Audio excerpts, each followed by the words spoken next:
For the introduction of Capricho Arabe, the first measure, we have our harmonic and our harmonic chord. And as I noted on the annotated score, this could be played several different ways. We can play with P, I, and M. We can play with I, M, and A. We can play flesh and nail. We can do thumb, all flesh. The notes can be played together or arpeggiated. It could be loud, or you can play it softly. Now, each of these options produces a very distinct sound. So choose what you like depending on the mood you wish to create in these opening measures. And then, when this phrase is repeated in measure 5, use a different option or combination of options to add contrast. Don't play the harmonic chord in measure 1 and measure 5 the same way. Do it differently. So if you wanted a more mysterious opening, you could do all thumb flesh and fairly quietly. Or if you want a more aggressive, in your face kind of sound, flesh and nail together on the thumb and play it very forcefully. All depends on how you want it to sound. Now, on the opening scale, no matter, well, first of all, I should say I gave you several fingerings in the annotated score to play this opening run here. But no matter which left-hand fingering you use, the passage can be played with rest stroke or free stroke or a combination of both. And once again, this is an opportunity to vary what you do when this is repeated in the next phrase. So we could do all rest stroke fairly powerfully. We can do free stroke for a light sound, gossamer-like sound. Or we could start with rest stroke and loud and then go to free stroke for a decrescendo. Or we could start free stroke lightly and then go to rest stroke for a crescendo to help create the effect of the crescendo. So keep in mind that the use of rest stroke and free stroke is a way to vary how you play this passage. All very useful. The dynamics, we could play the opening in measure 2, well, 2, 3, and 4 strongly, all loud.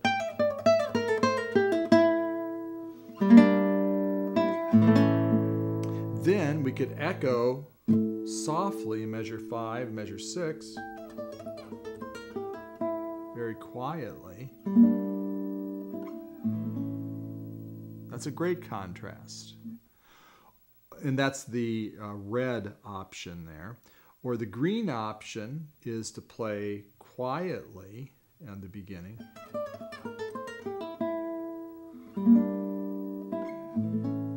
And then play loud.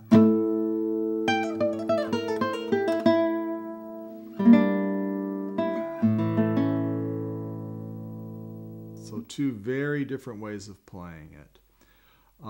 The purple option, we can crescendo and then decrescendo to the A chord like that. Or we could have stayed loud through the phrase and then going on, I could use any of the options I use in measure 2. I could use those in measure 6. The blue option in measure 2, I could start loud, decrescendo, and decrescendo some more, or I could have stayed a little louder at the end of the phrase like that. And again, I could go on measure 6, use any of those options in measure 6. Or the orange option, I could crescendo and then decrescendo within that measure. Crescendo up to about the C natural there, and then decrescendo. And then the blue options work well following that. All right. And these chords, you have the option of playing them straight, like that. that, arpeggiate it, both, or arpeggiate one and not the other.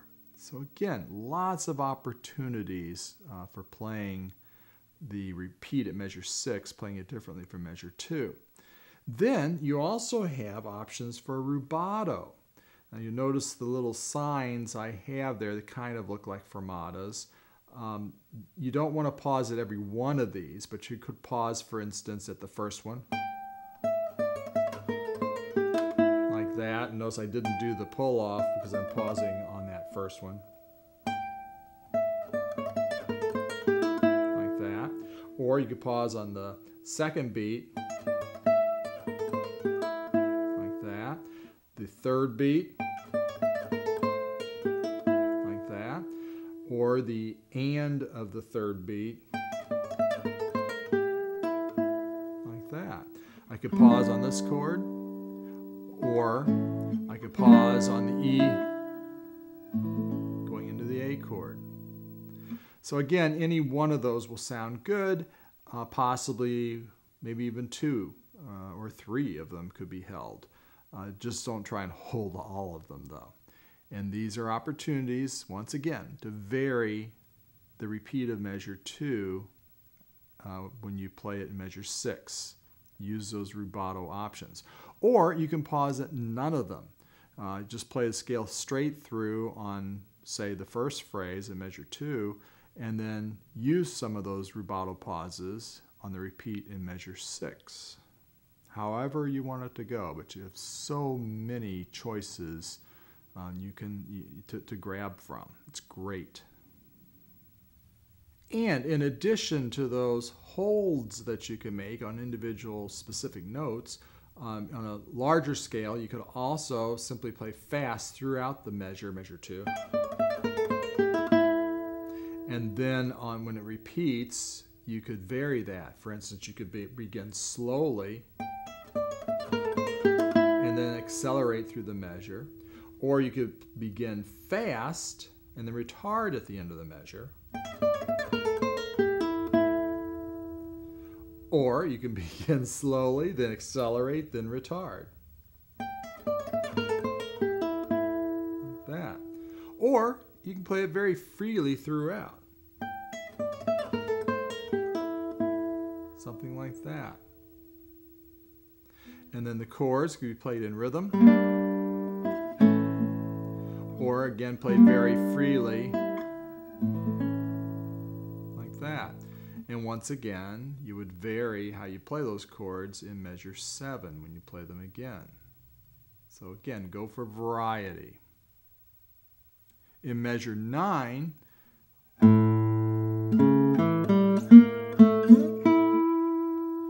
leading into our fast scale, we could start quietly, the red option, crescendo the B flat, and then quiet on the high E, and go from there. Or the green option, start quietly, crescendo all the way through to the high E. The purple option, all loud, and then go from there. Or the blue option, start loud and decrescendo to the high E.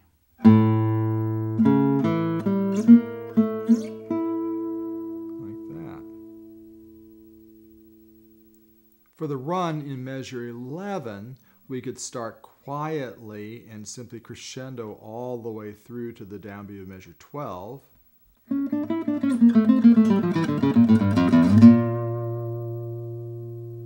Like that. Or we could start quietly and crescendo to the third beat and then decrescendo to the downbeat of measure 12.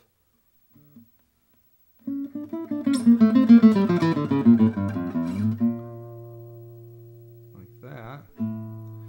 Or the green option, the first green option, we could play forte, start loud and simply decrescendo, long decrescendo to the downbeat of measure 12.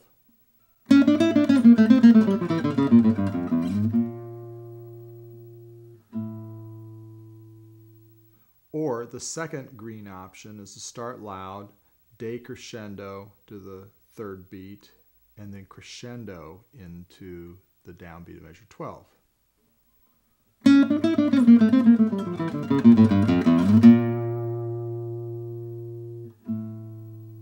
Like that. And then keep note on measure 12 that the fermata is on the first beat. That's the long one. Some people make that long and the second note long, which, yeah, you can do that.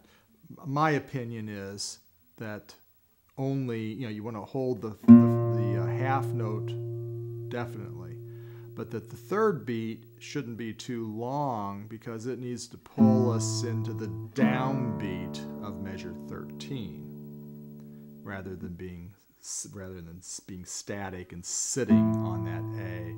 I think it needs to lead in to the downbeat of 13 like that.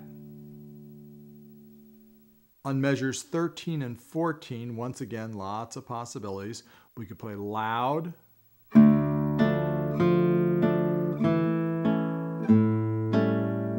suddenly soft.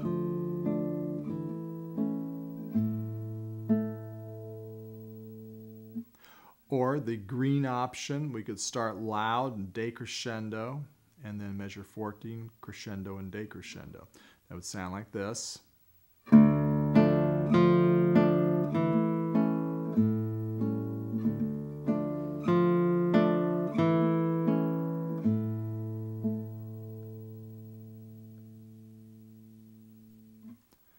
Or the purple option, start quietly and crescendo to the third beat, decrescendo, measure 14, do the same thing. Start quietly, crescendo to the third beat, decrescendo.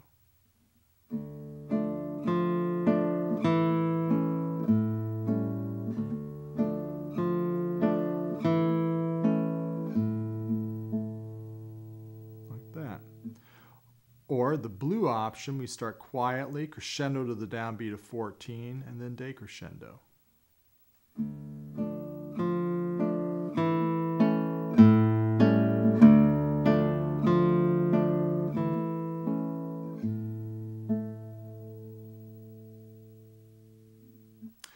You can also, on any of those choices, change the tone quality on measure 14. So if you start measure 13 bright, play 14 dark. Or vice versa, however you want it to go. Again, the important thing is contrast and change.